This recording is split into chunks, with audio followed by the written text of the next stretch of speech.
I'm Katie Angarone, Assistant Commissioner for Watershed and Land Management at the New Jersey Department of Environmental Protection. And I want to thank you for joining our third rule webinar. We're here today because after over 50 stakeholder meetings and 4 long years, we have filed the real rule proposal. Now, in previous sessions, we've talked about our changing climate and all the relevant current science that we relied upon to craft this proposal.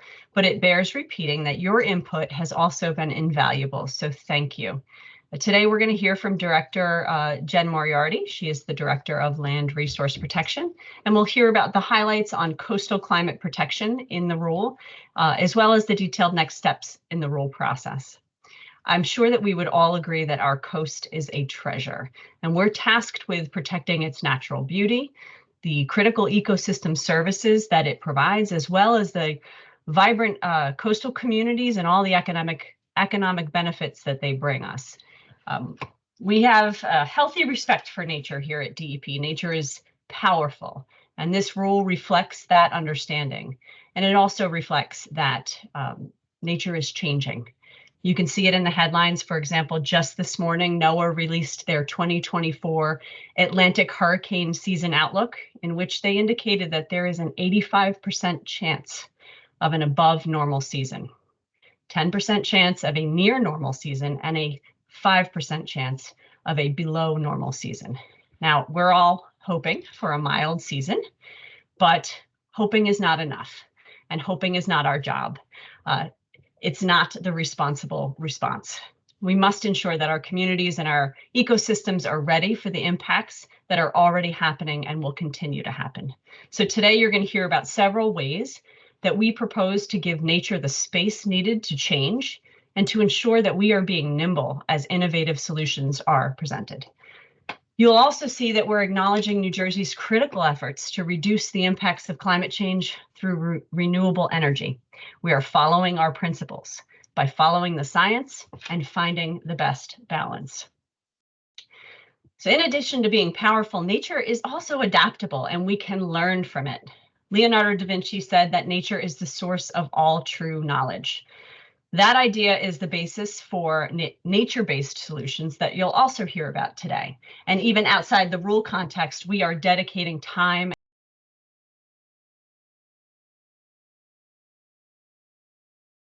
of research on several climate change fronts, and there's a lot of ground to cover.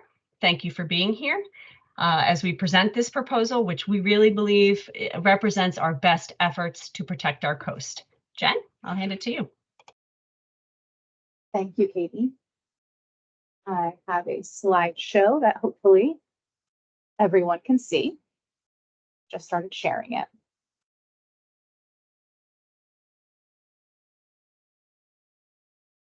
So as Katie said, welcome to our third webinar on the real rule proposal. This webinar focuses on coastal climate protection. So a quick overview, the department has been working on this rule since Governor Murphy's executive order in 2020, which called upon the department to undertake rulemaking that accounts for climate change impacts like sea level rise, extreme storms, flooding, in all of its land use rules.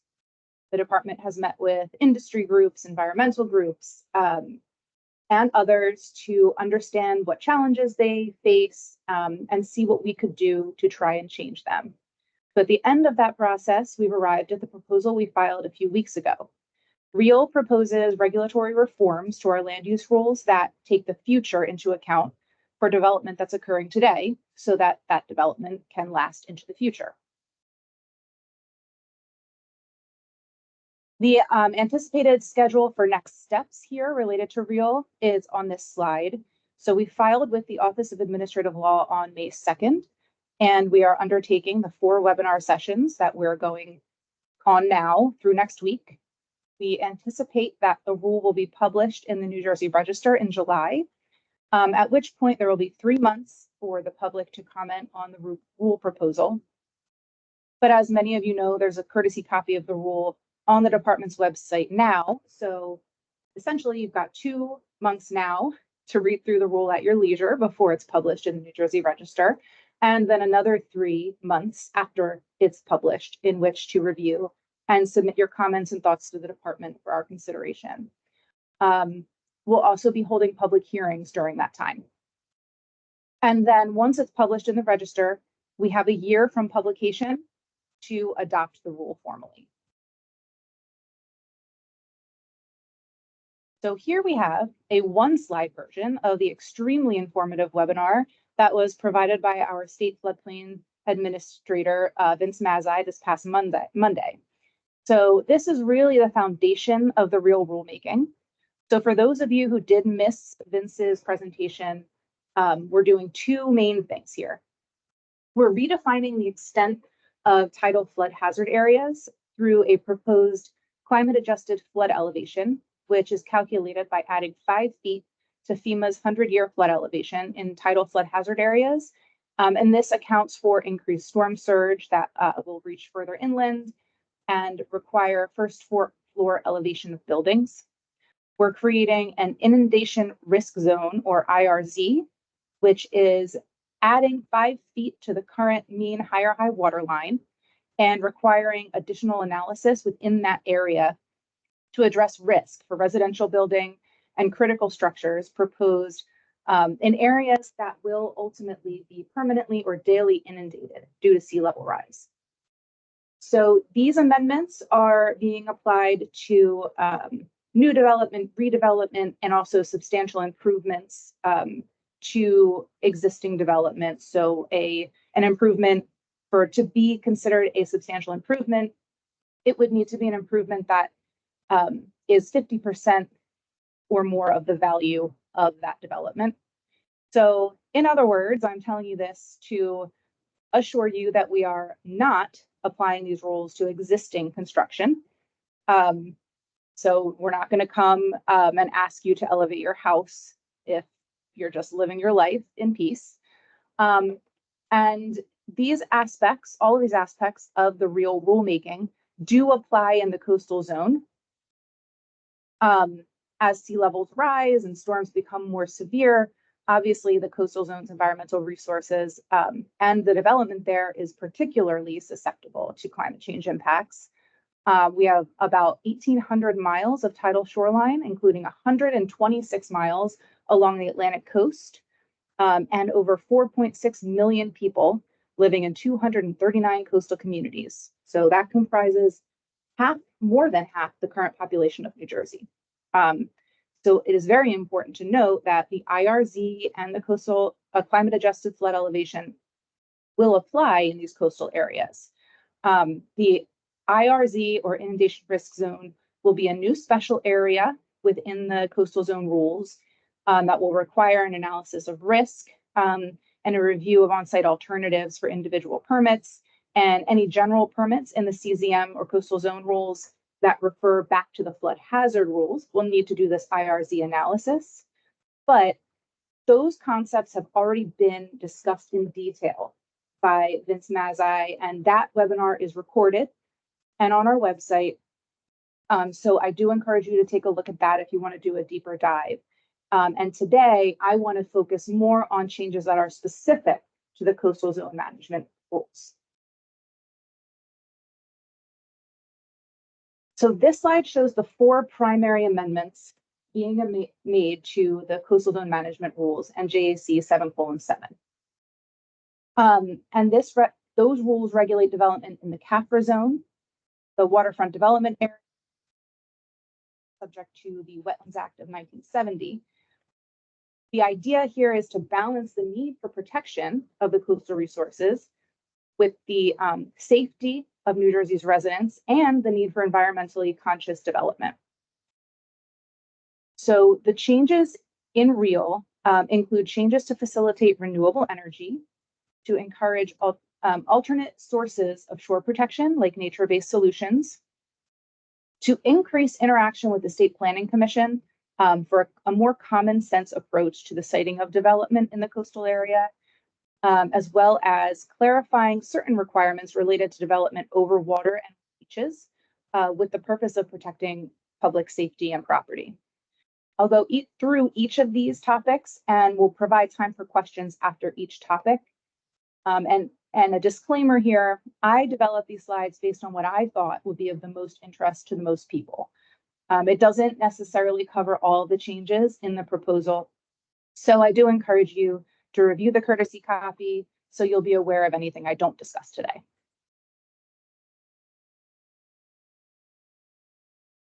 So the first goal, addressing renewable energy. The construction of wind farms off the coast of New Jersey, I'm sure everybody's heard that this is now an ongoing thing, and DEP has been seeing permit applications for this. And so we thought it was very important to update our rules to reflect the importance of these projects while making sure that we're being protective of our resources. Wind farm construction includes accessory development like electric transmission cables that bring that power onshore. And our existing rules address installation of marine telecommunication cables, but they don't explicitly address electric transmission. Though many of the standards would apply to both, it's not explicit in the rule. Accordingly, we are proposing amendments to address the installation of marine electric cables that will, in some cases, impact shellfish or marine fish habitat. And so the goal in the rule is to ensure that those impacts are avoided, minimized, and mitigated. So first, 12.21 is our submerged cable rule that's being proposed, and it requires an alternatives analysis for submerged cables, taking into account the onshore facilities that the cables will connect with. So there will be a few different alternative routes that the cables might be able to take to all connect to the onshore facility. And we want to make sure that the wind companies are exploring all those alternatives and making the least impactful decision. The amendments also encourage installation of those cables via horizontal directional drilling. So there are a couple different ways that these cables can go into the seabed. One is jet plowing, another is trenching. Both of those, as the names imply, do involve more impacts to the resources. And so what we're trying to do in this rule is encourage that, if possible, wind companies install via HDD or horizontal directional drilling, where the drill goes in one location, the drilling occurs well below the floor of the ocean, and then there's an exit location. And so the impacts are more limited there. The rule also, importantly, provides for the appropriate burial depth for cables. So the department undertook research and interacted with various wind companies and the industry to try and determine what is the appropriate depth. And the consideration here is not only shellfish habitat, also just safety and minimizing the amount that anchors or fishing gear on the bottom might interact with the cables, which obviously we do not want. So the appropriate burial depth that is in the rule is at least 2 meters deep to avoid interaction with gear that's used in the commercial fishing industry. And then in areas where there are anchorages, 4.5 meters to avoid interactions with ship anchors. And in the situation where there's a wind developer who needs to deviate, the rule provides that there can be a risk assessment provided by the developer so that the department can take a look, understand what the risks are and how they're being mitigated for, and make a decision based on that assessment. And then the rule provides for mitigation if the cable is ultimately located within shellfish habitat.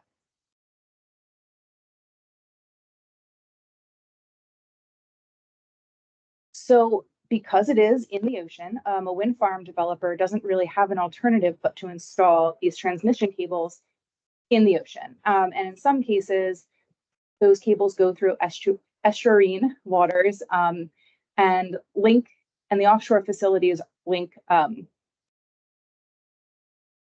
to the onshore facilities can impact shellfish habitat. So again, we've updated our shellfish habitat rule to deal with this issue. So our proposal in the rule provides that new dredging for the installation of submerged cables is not prohibited as it was previously, but it is instead discouraged unless the submerged cable is in the public interest. There's no practical or feasible alternative alignment, and measures are implemented to minimize and compensate for impacts to shellfish habitat.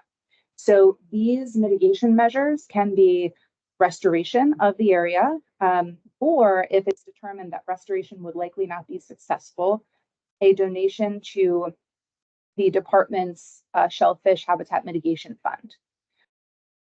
We've also given kind of a special recognition to oyster reefs in the rule, and due to their elevated level of environmental importance, as many of us know, oyster reefs create habitat, a food source. They're really important in the ecosystem. And so under the rule, we're only allowing installation of cables through oyster reefs if there's no practicable alternative location. And of course, if mitigation is provided. And again, getting back into that mitigation, in the existing rule, we address mitigation for impacts to shellfish habitat that are associated with docks, piers, marinas, but not for development other than marinas, which now with offshore wind coming to New Jersey, we need to consider. So our mitigation rule is now accounting for other types of coastal development. And again, a monetary contribution to the dedicated account for shellfish habitat mitigation is an allowable form of restoration or to actually restore the area. And the amount of the monetary contribution will be based under the rule on the total area of habitat impacts, the documented shellfish density within the footprint, and the commercial value of the shellfish resource.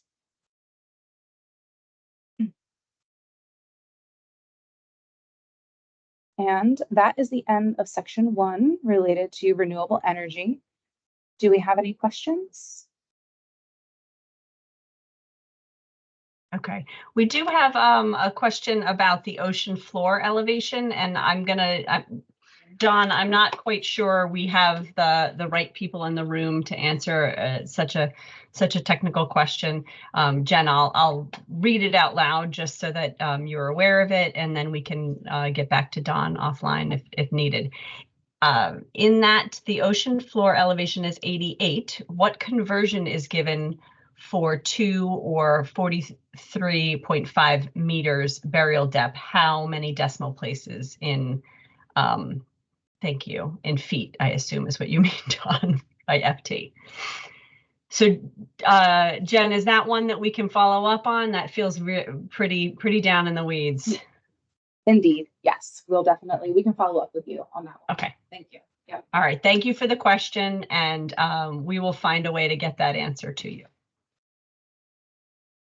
Are there any others, Katie? I actually can't see the hand raises.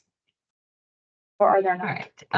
Let's see. Any thoughts about farm shellfish for human consumption? Carl, I'm not quite sure. That doesn't seem to fall under the scope of this particular rule. Shellfish is regulated for human consumption by a different wing of the department, and in fact, some other agencies. So I think we're going to skip over that one. Any other questions related to this section?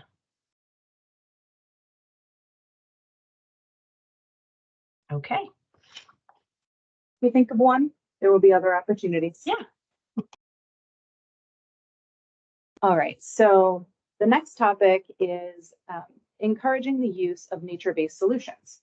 So increasingly, we're learning that instead of using structures like bulkheads, many times projects that utilize natural materials that kind of mimic the function of a natural system is just as effective or even more effective for resilience purposes. And the added benefit is that it creates an environmental uplift, or in some cases creates habitat. So with sea level rise and increased storminess, we are losing marshes, beach areas are eroding, and using structures like bulkheads and seawalls can actually worsen erosion. So we want to encourage moving away from those where it's appropriate and using a more natural approach. So some of the changes that we made to the rules related to this are basically evolving from the use of the term living shoreline in the rule, which is one of the types of methods of a nature-based solution, but it isn't the only one. So our rules previously really focused on living shorelines. We are updating and using the term nature-based solution, which would include a great variety of project types, some of which might include some level of like a structural or a hybrid measure along with the natural materials. But the key is that there's always going to be a natural element to this type of a project. So this could be marsh restoration or enhancement through placement of material on a marsh, which would elevate the wetland platform, placement of material in shallow water areas adjacent to a marsh, which would allow natural processes to then move that material into the marsh and elevate it, using dredged material to create a shallow submerged habitat in open water, which would create habitat and enhancement and also help to dissipate wave energy. The new definition for nature-based solution that's proposed in the rule is on this slide. So some of the more technical changes that we've made is our general permits, which we always had an ability to permit and authorize some nature-based solutions under our general permits, but they weren't specific. They didn't directly call out that there are a variety of different types of projects that would be appropriate. And so again, we're modernizing that. Our general permit 17 used to allow the use of non-native materials for shoreline stabilization. So we've kind of walked that back a little bit, and we now are only going to allow the use of core logs, native vegetation, or natural materials that are associated with plantings. So the shoreline can actually continue to function as part of the natural system. And under this general permit, we're also now going to require a construction completion report. And this is just, how does this project look at the end of its construction? So that the department and the person undertaking the project or the applicant knows what the baseline is, so that we can then go in and determine later down the line whether or not this project was successful, if it needs some kind of adaptation. So that's the purpose of that last requirement. Our general permit 24, we are also updating to, again, move away from just focusing on living shorelines and focusing on non-structural and hybrid nature-based solution activities that would fall under that general permit, including habitat creation, restoration, enhancement, and of course, living shorelines. We are adding various different nature-based solutions to this general permit, as well as the beneficial use of dredged material. So importantly, this rule creates, the general permit has now created a hierarchy, and it sets forth kind of the level of preference that the department has for the different types of projects that might be proposed under a general permit. And where feasible, the theme is use natural materials, keep this non-structural wherever feasible. If it is not feasible, you can explain that to us and set forth a justification for using a hybrid method, incorporating rock or gabion baskets. And then if it turns out that you really can justify the need for something more structural along with natural materials, we would need to see a pretty strong justification for that, but it's not out of the question. I think that the goal here is to be open to the idea that this is a field that's evolving quickly. There's a lot of research being done, new methods kind of being introduced all the time, and we don't want to rule anything out. At the same time, we definitely don't want to encourage the use of structures in these projects. So we're going to first ensure that an applicant has looked very hard at using only natural materials. We've also removed the previous sponsorship requirement from this general permit. Previously, we would require that the applicant get a sponsor to kind of sign off on the project. And we are finding that applicants were saying that was kind of difficult to do at times. And paired with that is the fact that over the course of time, since that rule was first written, the industry has evolved. There are a lot more people doing these kinds of projects, a lot more expertise, and the need for that sponsorship requirement just didn't seem as strong to us. So in an effort to facilitate this type of good work, we are removing that requirement from the rule. And then one final change here that we're making in response to some issues that we had heard about from people who apply for these kinds of projects is the rule used to require that where a shoreline is being restored, that the applicant would stick to the shoreline shape from the tidelands mappings, which many of us know are pretty old maps. And they also have often a very irregular shape, and that would make the project a lot more difficult. So we're proposing some additional flexibility, and under the general permit, you can't go beyond that tidelands line on the mapping, but you can change the shape of the shoreline to kind of even it out if the project design requires that, or if it would make the project more successful, as long as you don't exceed the line that the tidelands line. Again, a construction completion report will be part of this this project. At the end, it would be a condition of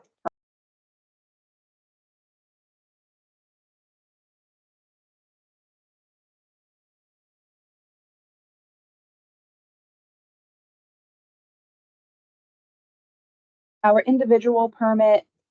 We simply replace the term living shoreline with nature-based solution in our special, not in our special areas rules, but in our water areas rules under 12.23. So again, there we updated the standards to encompass and account for more project types aside from just living shorelines. And for an individual permit, we actually removed the requirement that the project may not exceed the footprint of the shoreline on the tidelands maps. For an individual permit, if a project comes in, it's for a nature-based solution, but it doesn't quite fit within that general permit 24, an individual permit would be required. So the hope is that that won't happen too often.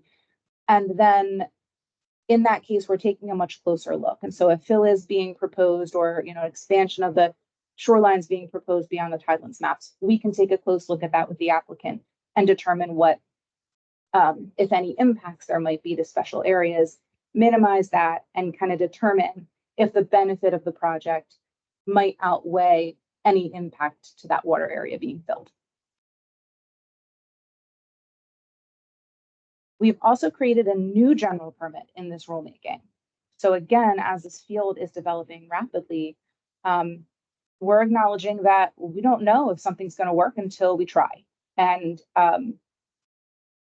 we've created a general permit that is specific to nature-based solution research projects. So it has to be a smaller in scope project that's being undertaken for the purpose of advancing our knowledge in this area.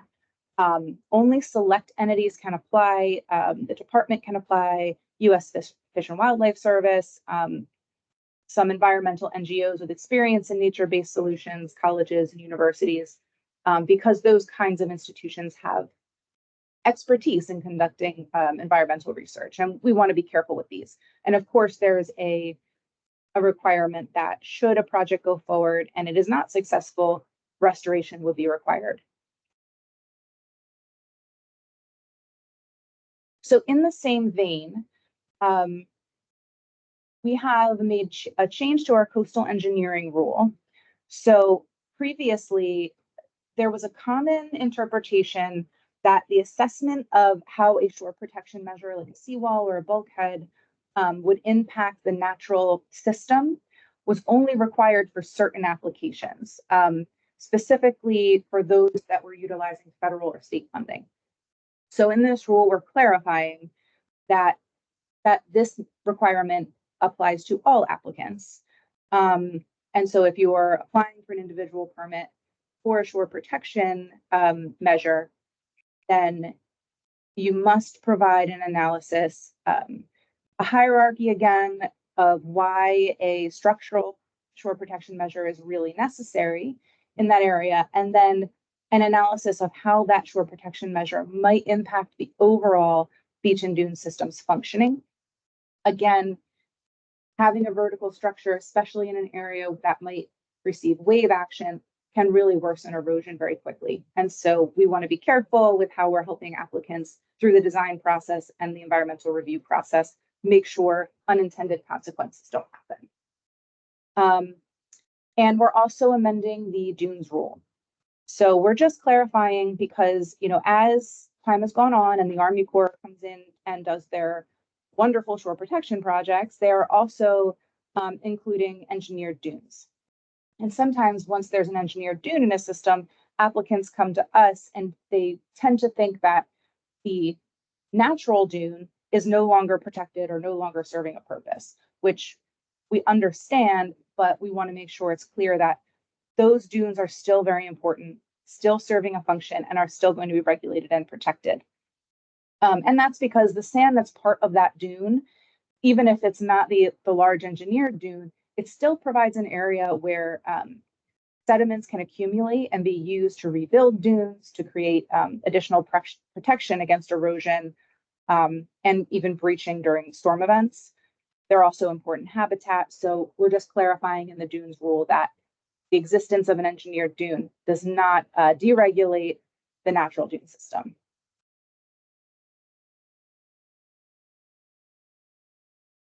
Any questions on this section? Yep. Okay, so we've got a couple in the chat. Okay. And then if people want to raise their hand, we can also go to that, but I'll start with the chat. So there was a question about guidance, and I responded in the chat that the department, you know, there's quite a bit of guidance. Army Corps has guidance. I think FEMA has guidance. The department is actively working through their nature-based solutions internal task force to refresh our resource website so that all of it's gathered in one place. And certainly, I think that's going to be live in the very near term, certainly before this rule would be proposed. But Jen, there was also a question about whether or not there will be some examples of the hybrid solution. And can we assume that these are relevant to currently constructed bulkhead shorelines that want to introduce natural solutions to reverse the past poor practices? Okay, I think to answer the first part, and actually, you know what? I could phone a friend here. I think, is Colleen Keller on to talk about some hybrid examples? She is. Yes, I'm on. Yeah. So there are examples in the proposed rule. We are proposing to add dredge material, loose shell bags to the list of materials. But, you know, we can also consider rock and other types of, you know, a hybrid is it has an ecological component plus a level of a structural component like rock or something to that effect. As long as you go through the hierarchy and you can show and demonstrate that that's necessary for that specific site. Thanks, Colin. All right, great. And I think we have a hand raised, Ben Stoneman. Ben?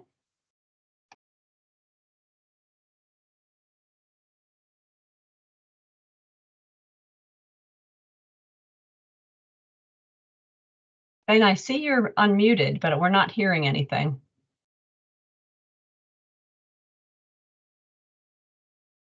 I wonder if your mic is not functioning. All right, Ben, why don't you try putting your question in the chat? There you go. Don't see any other hands raised. Let me just go back to, oh, there you are.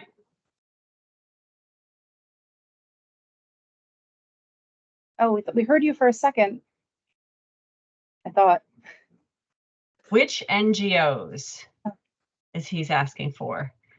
I'm not sure what that's referencing. Oh, would be so the list of entities that may apply for the GP, it's the general permit 33, are listed in the proposal. Let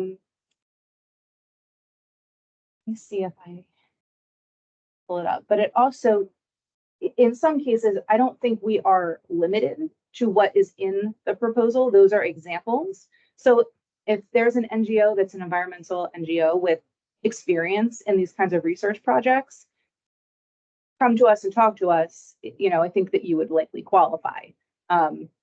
We have some examples of government entities that we know are appropriate, but we couldn't possibly know all the entities that are out there that might have this expertise. So we don't want to discourage anyone from reaching out and inquiring.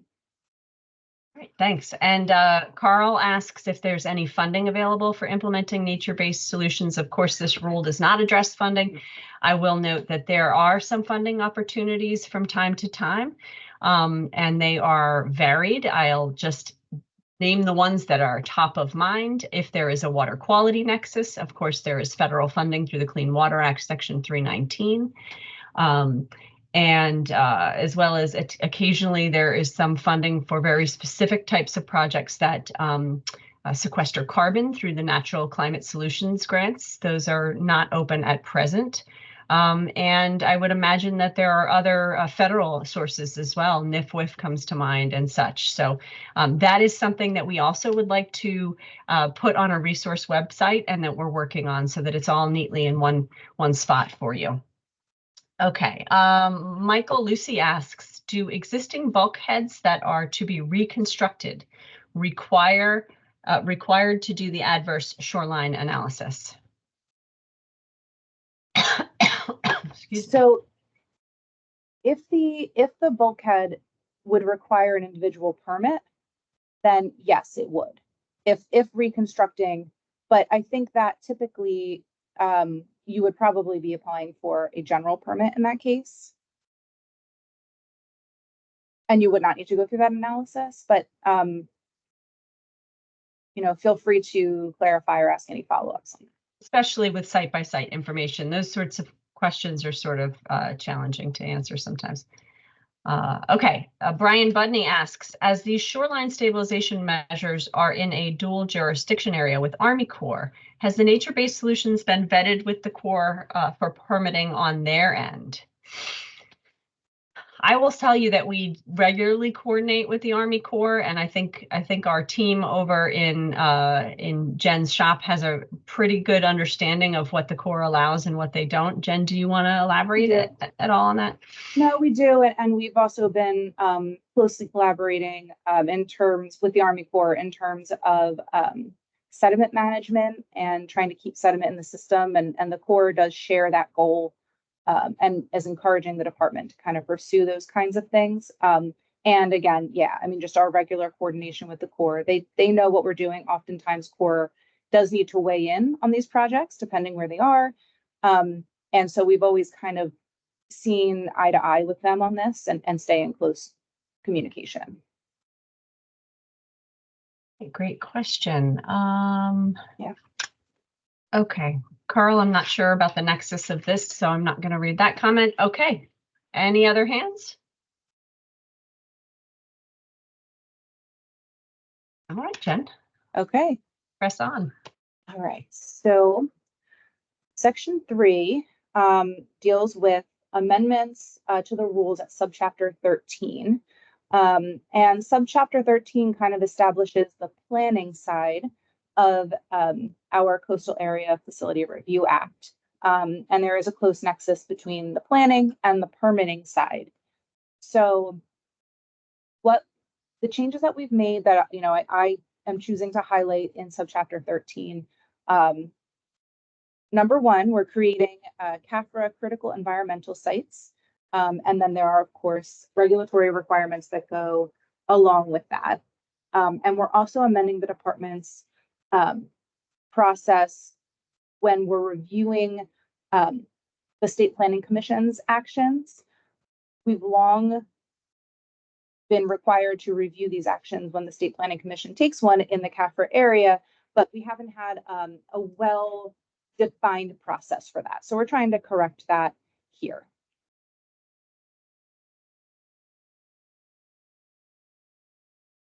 So a critical environmental site is a site that's established by the State Planning Commission, and they've labeled it as such due to its environmental sensitivity.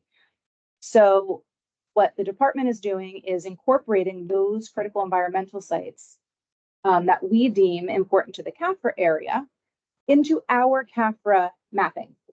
And we are calling them CAFRA critical environmental sites. And these critical environmental sites, of course, have attendant regulatory requirements. So if something is within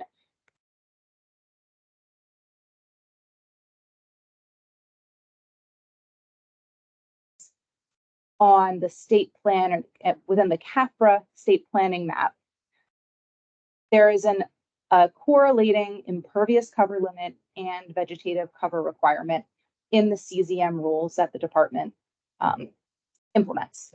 So for a CAFRA critical environmental site, the impervious cover will be limited to 3% of the net land area. The vegetative cover requirements are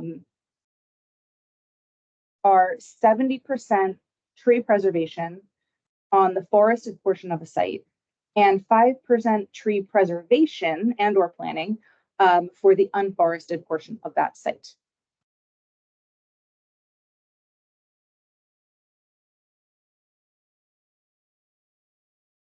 And then this kind of gets a little bit into our interaction with the State Planning Commission and the actions that the department takes when the Planning Commission acts.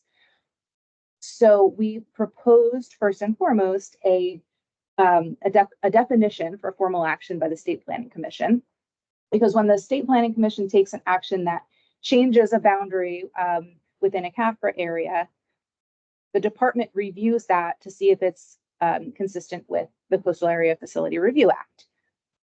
And so we thought it was important to have a definition for when that review would be triggered. And importantly, in this definition, we include expiration, even though that's normally a more passive action on the part of the State Planning Commission. But including it in the definition means it triggers DEP's ability to now review the expiration of that center. And we can then revise our own mapping to be consistent and review the action as is our obligation under the rules.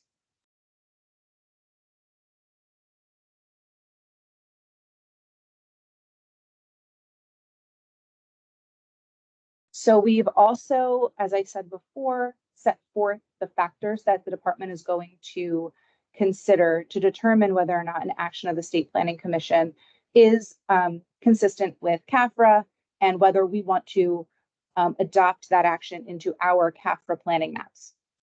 And so our rule now sets forth a little bit more detail about what we're going to look at. I think previously the rule simply said that DEP would review an action of the State Planning Commission to determine whether it's consistent with CAFRA. And so now we've provided a little bit more detail.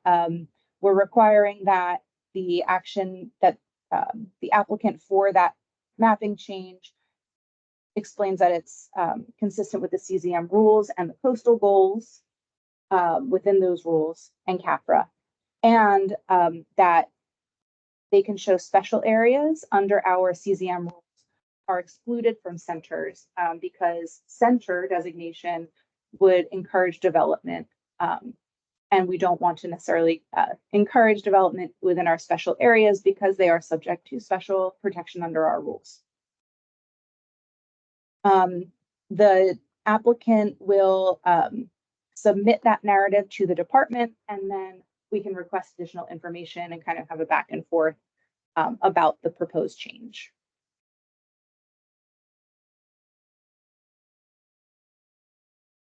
So the final change I wanted to raise regarding subchapter 13 is that mainland coastal centers have expired.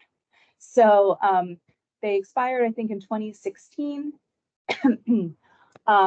And there have been, in the impending almost decade, nothing has been done. They've kind of just been sitting there and they are expired. And so the department is removing the reference to those from its rules.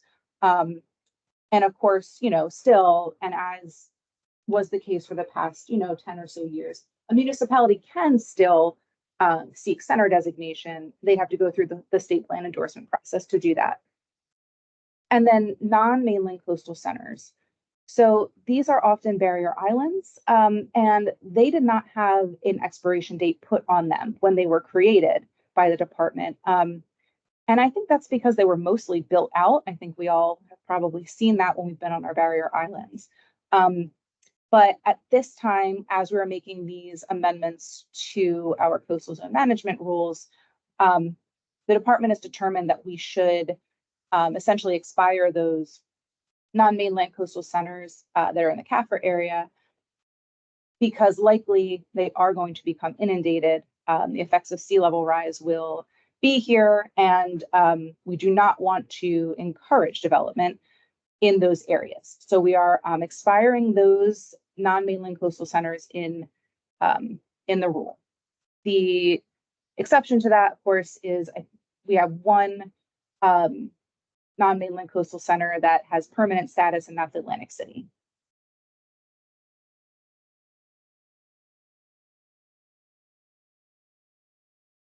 And I guess I'll just add, for these areas where there previously was the mainland or non-mainland coastal center designation, those areas will revert back to their previous or the underlying planning area once the center is removed from them.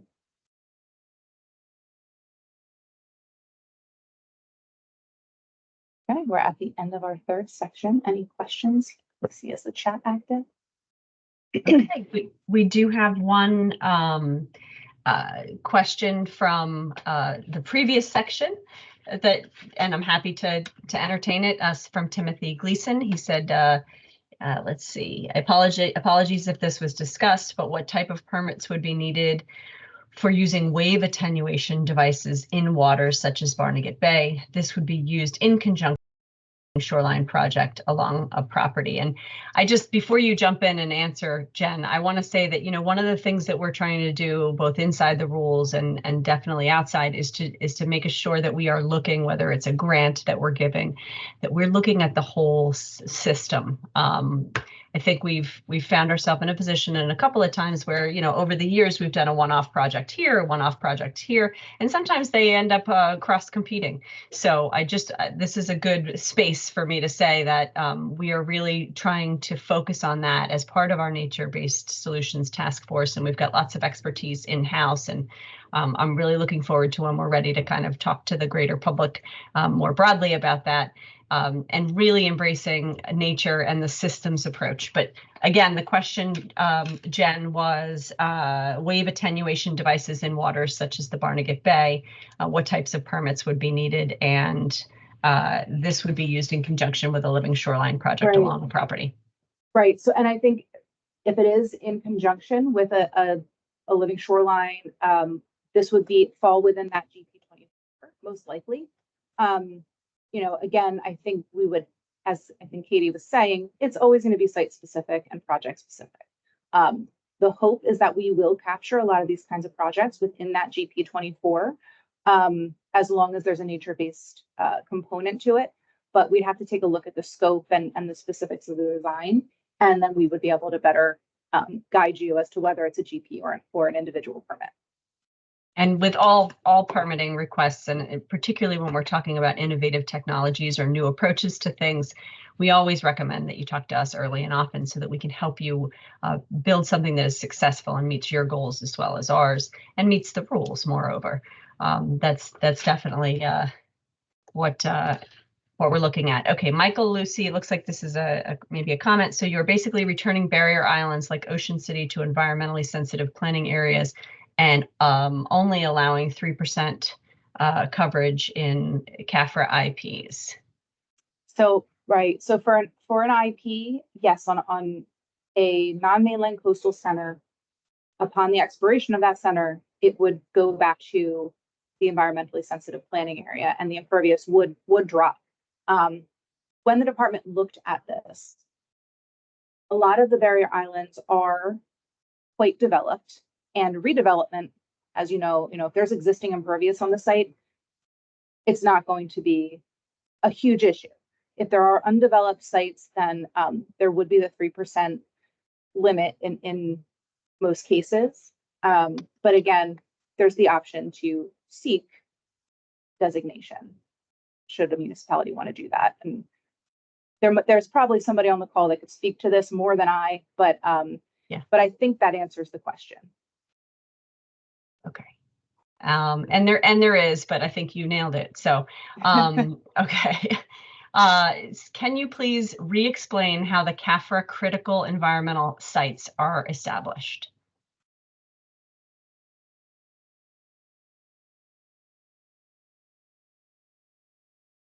So, well, actually, I think here might be where I might call on Nick Angerone to talk a little bit about how we determine to include the CESs into our CAFRA planning areas.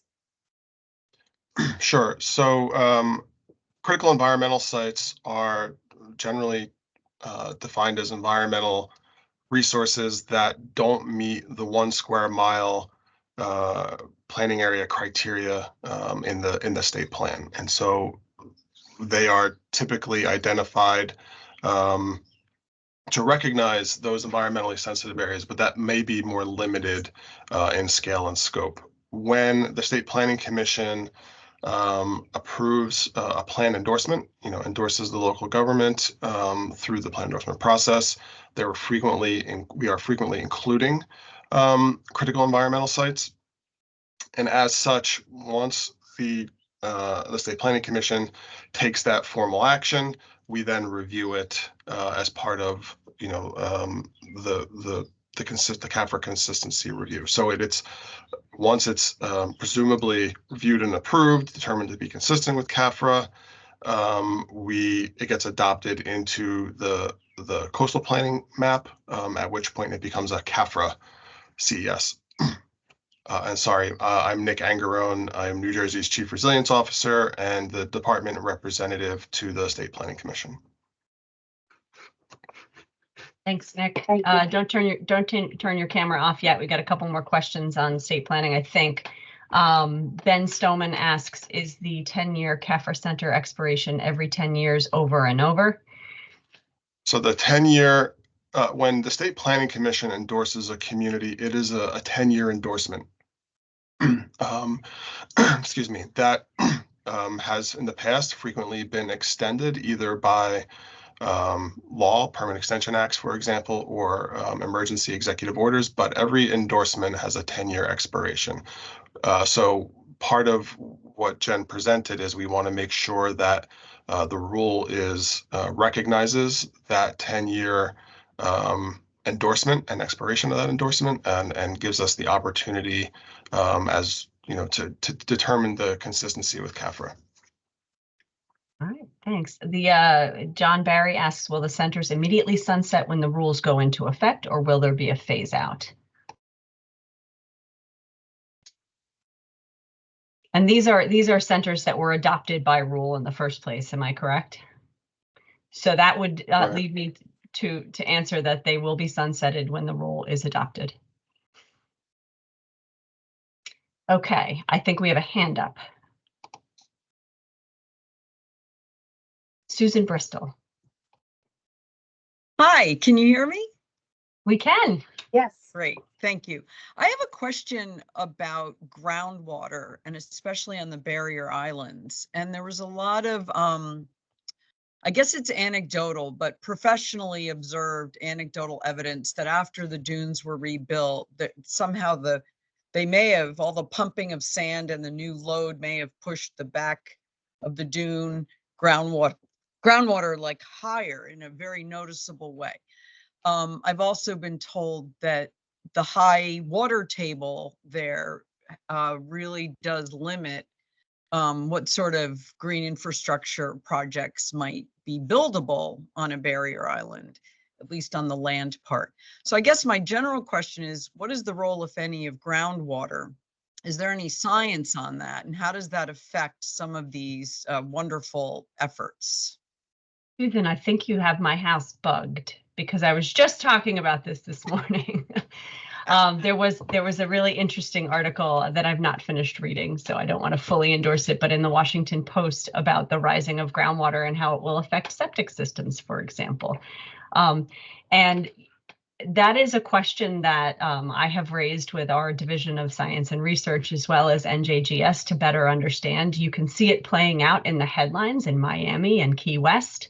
It's not just about the water coming overland, it's also what it's doing underneath in the groundwater. So I will refer us both to the New Jersey Water Supply Plan, because I think the place that New Jersey has done an excellent job of studying the changes in groundwater, particularly with respect to saline movement and saltwater intrusion, is the water supply plan. So that's a good starting point. But I do think that that this agency has identified it as a gap and something we need to consider.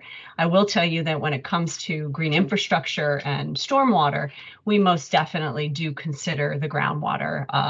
And it's something, in fact, we're asking folks to think about as they're doing mitigation as well. What are the changes to groundwater going to be? And we're kind of all trailblazing in this space. So stay tuned, and your thoughts are most certainly welcome on where it might be most critical to start that kind of research. Thank you very much. You're welcome. And we did put a link, thank you very much, Nick, to the water supply plan in the chat. Neat. My Teams is acting very slow. I don't see any more hands. I think, Susan, you still have yours raised, but I trust that we addressed you. And let's check the chat. Thank you, Carl. Rutgers University has a study on ghost forestry relating to saltwater intrusion. Yeah, that's great. Okay. All right, thank you. Yeah, okay. I finally did access the chat, so I don't see anything else either. Okay.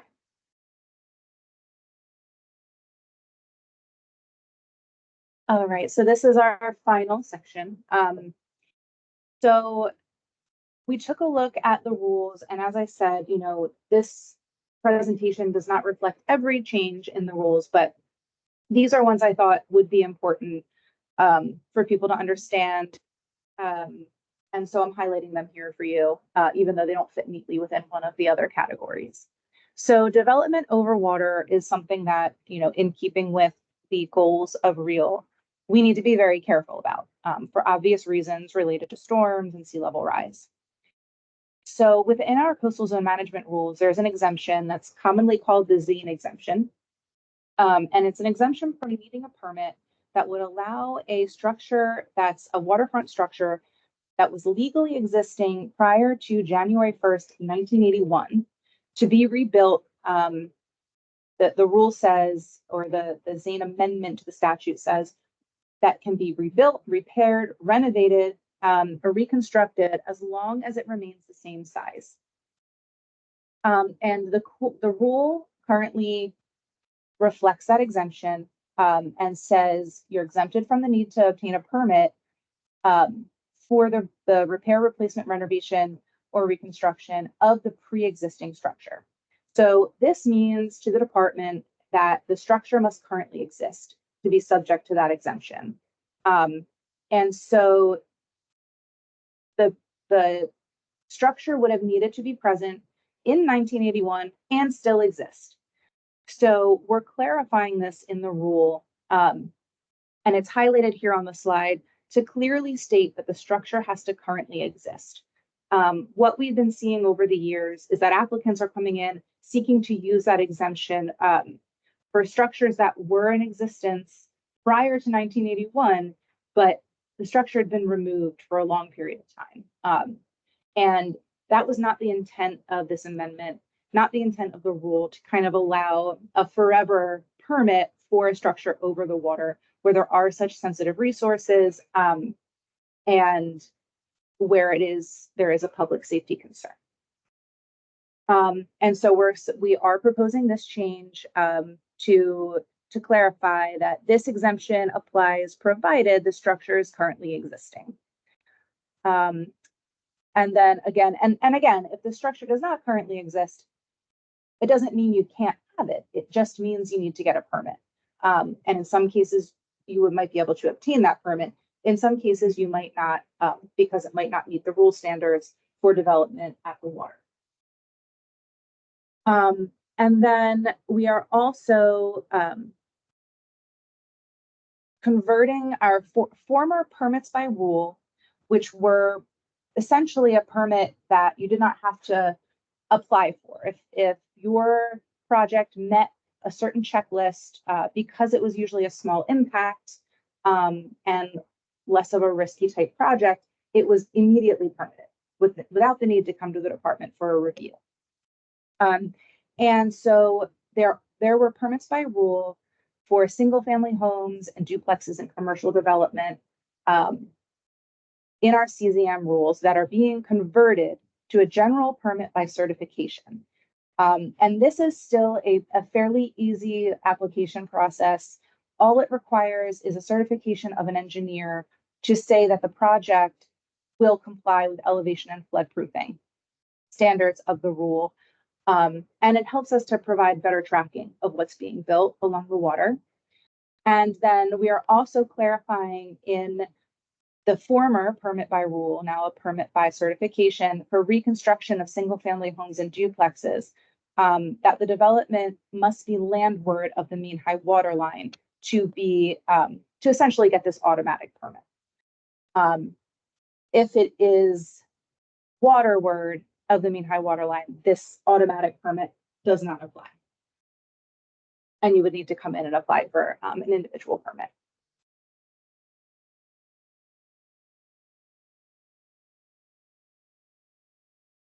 So we are also amending the beaches rule. And the point here is to clarify something that I think has been a subject of some confusion over the years, that sewer lines are prohibited on beaches. This change is really needed at this time because structures that are located on beaches should really be temporary and seasonal in nature. They should cause minimal impact, and extending a sewer onto the beach really invites increased development and furthermore could interfere with beach replenishment or shore protection projects if there's a sewer line running underneath the beach. So in order to prevent an issue where there are sewers on beaches, increased development, and all of that being impacted by storms, having sewer lines become exposed or compromised due to storms and erosion, we're making clear that sewer lines are now prohibited on beaches. And it was always contemplated that they would not be permitted on beaches, but the rule did say that certain linear development was allowed, and it created confusion. So we're trying to clarify that so everyone understands and knows what to expect. There's a narrow exception to the prohibition of sewer lines on beaches, and that is for Atlantic City. And that's only where necessary for food or drink service establishments associated with hotels or casinos. And it's for only temporary sewer lines. And this is, again, because we want to make sure that if a beach fill is necessary, that the Army Corps does not have to worry about hitting a sewer line. That sewer line would be removed at that time. And the reason that we are accepting Atlantic City from that prohibition is because there's a special area in our rule that was created back in 2000 for Atlantic City. And the rule encourages the redevelopment of Atlantic City, recognizes that there's a referendum from 1976 that encourages development in Atlantic City. It's a little bit different than the other shore towns because of that. That referendum reflects that there's an existing intensity of development in Atlantic City. And the goal there is for Atlantic City to compete with other gaming resorts, which is different from our other shore towns. So because of that unique situation, there is an exemption for Atlantic City to the prohibition. And then in the same line, we have a general permit 22 in our rules for temporary seasonal structures related to the tourism industry for hotels, motels, commercial, and multi-residential developments. So when implementing this general permit, since its adoption back in 2000, we've experienced that the size of structures, the number of structures is ever increasing that people want to put on the beach. And we understand that that's a tourism. It helps tourism. It's great for all those reasons. It helps people to be able to enjoy the beach and enjoy the shore. But this does raise safety concerns. It does raise, appropriate level of development on a beach. And so the department is proposing to add into that general permit a requirement that the applicant must submit to the department a plan for emergency removal of those structures, so that we can review and see that in the event that there's a storm, hurricane, that it's on its way, the municipality has the capacity, the ability, the structures aren't too large, and they can be removed prior to a storm event. Because as you can see, in these pictures, tables, umbrellas, the flooring here, sometimes there are small like sheds or cabanas. They can become projectiles. They can be destroyed. They can make the damage that's done by a storm that much worse. And so we want to be mindful of that reality, and make sure that we're being safe. We don't want to not allow these structures. We know that they're important to towns. They're important to beach owners. And they're important to the public in a lot of ways, but we do want to make sure that if we are permitting them, we're doing it responsibly. Okay, and that actually brings me to the end. Any questions on that section or any other part of the presentation? Jane, Jen, I called you Jane, I apologize. Jen, we have a question on the Zane portion. Can you increase the bulkhead elevation and still qualify for Zane? Again, I hesitate to answer any question definitively when it comes to whether or not you can get an authorization without seeing the actual project. But as long as the structure remains the same size and in the same location, the Zane exemption would apply. And so if we're raising the elevation, I would say that might likely not be considered the same size. And we would want to review that and take a look at the impacts. Okay, and Nicole asks, how will this change to the Zane exemption apply to recently storm damaged, grandfathered, or legacied structures? Yeah, so I think Nicole, and that's a good question. What you're getting at is, is there a kind of like a look back in this change to the Zane exemption? So we could say, the structure was there a week ago, there was a storm, and now the structure is no longer there. And the way that it's currently written, the structure has to actually be existing at the time of the application. But, in a situation where there was a storm event, I think we would want to discuss with you and see, what is the condition of that structure that was in the water, what's left of it there, and see, if there's a way that we can help. It doesn't mean, again, that you can't rebuild that structure. It just might not be exempt. Okay, all right. Thank you for the comment about the engineer versus surveyor. And let's see, Peter Lomax, just sewer line prohibition. So other underground utilities, stormwater, potable water, etc., would still be allowed to be located subsurface on the beach. So, and again, these are the highlights, but yes, that the sewering is one separate thing. But no, underground utilities are not allowed on the beach. Take a look at the rule proposal. Because I don't want to, without it right in front of me, I don't want to say there might be certain temporary or more like rudimentary type utilities, like a water hose that could be allowed, but generally speaking, no. underground utilities are not allowed on beaches and would not be allowed. Permanent utilities would not be allowed under the GP 22 either. Okay, and let's see. Would sewer line prohibition impact Ocean County Utility Authority discharge pipes to the ocean? I think what you're after here is development directly on the beach, right, Jen? Yes. Yes. Sewer lines extending to serve a development that's on the beach, like a beach bar. So I don't think the intent is to capture the outfalls that you're describing, Charles. Okay. No.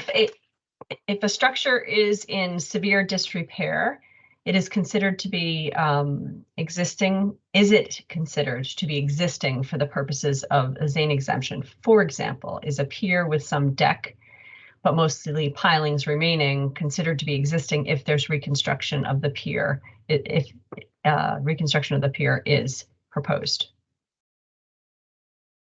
Yeah, this is a difficult question again to answer. There needs to be a structure there. Does it need to be in perfect condition? No.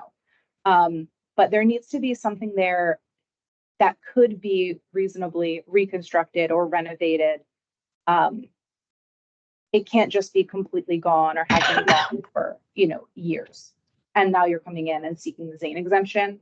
But, I really hesitate to put a hard yes or no on these things without looking at it and really hearing about the circumstances.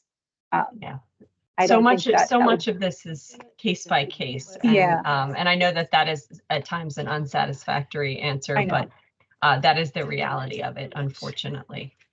I don't see any hands raised. We have some more time if folks have questions. I also would like to remind you all that we have another session coming up. There's a website that we put in the chat a little bit earlier on. I'll ask someone from my team to put it here again. The last session is on stormwater. And ask if there are any more questions. Otherwise, we will give people some time back. I don't see any other things. And Jen, can I ask you to reiterate for people just sort of the timing of what comes next in the rule process? And then I do see a hand raised once you're done with that. Yeah, here, and I can go back just so everyone can see, or maybe it's going to be really slow for you. So there will be, as Katie said, another webinar next week, and that will close out our webinar series. We anticipate that the rule will actually be proposed in the New Jersey Register in July. There will then be a 90-day public comment period where we'll be receiving comments from the public and reviewing them. And then within a year of the publication in the Register of the rule proposal, we must adopt the rule. All right, Pat, thank you for the brilliant compliment about the webinars. This does seem to be something that folks enjoy. All right, and I see Susan Bristol has her hand raised. Yes, hi, thanks again. I am a little confused about something I heard today, which was regarding redevelopment. It was my understanding that this rule with a redevelopment would require the reduction of impervious cover, and a lot of the barrier island is 100%, impervious cover, especially in commercial sites. Can you clarify that for coastal redevelopment projects, please? Thanks. So I think Jen, I'm going to jump in front of you because Okay. my guess is what you're referring to, Susan, is what we're going to tackle in the stormwater portion. And the redevelopment reconstruction standards. I think what Jen was talking about is a change in planning area, but I'll let her tackle that. Yeah. Right. So the 3% reduction for the non-mainland coastal centers would take it from the 70% impervious allowable under that center designation to the underlying environmentally sensitive planning area and allowable impervious under the CZM rules. And I think you understand that part, and you're wondering, I said a lot of those lots are already developed. And so you would be able to, there would already be impervious there. And so if you were to change what was on the property within that same amount of impervious, you'd be able to get a permit through the CZM rules. So But I'm gonna no ask- reduction? Okay. I'm going to ask Vince as a teaser to get you all to come to the fourth one to talk for a second about the reconstruction and what it applies to and what it does not in the stormwater. And then we will do a deeper dive next week. No, that's a great question.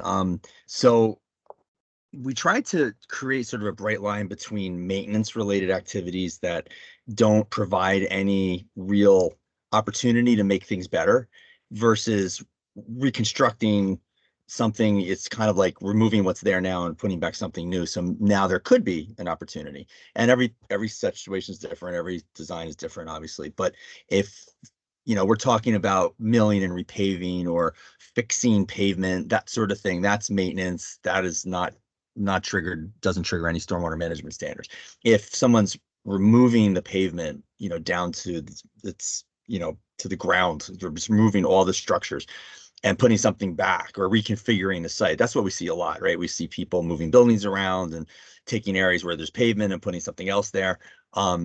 That's an opportunity then to provide some kind of water quality treatment and other things. So that's what we're trying to focus on. And the stormwater rules, which it is a good teaser for next week. So stay tuned for next week's seminar, but we'll go over that in detail, like what constitutes reconstruction, what doesn't constitute reconstruction.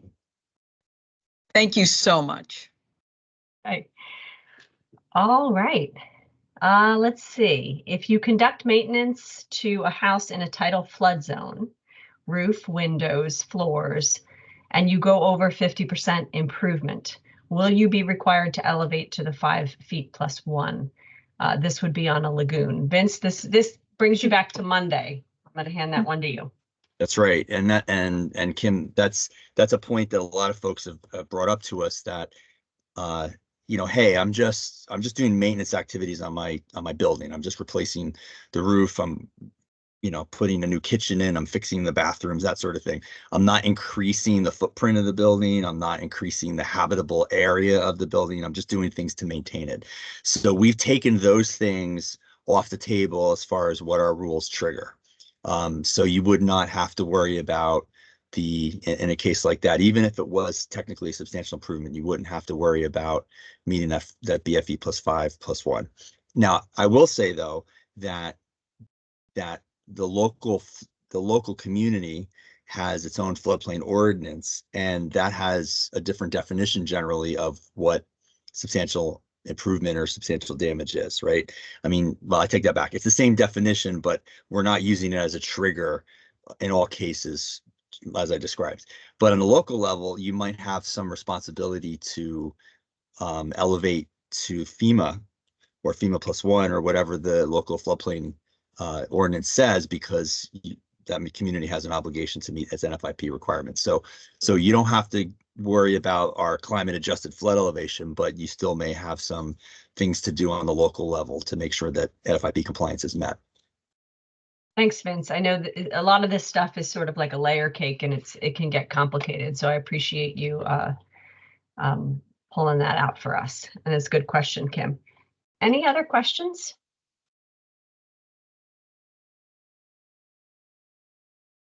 All right, Jen, I'm going to give you the last word. Okay.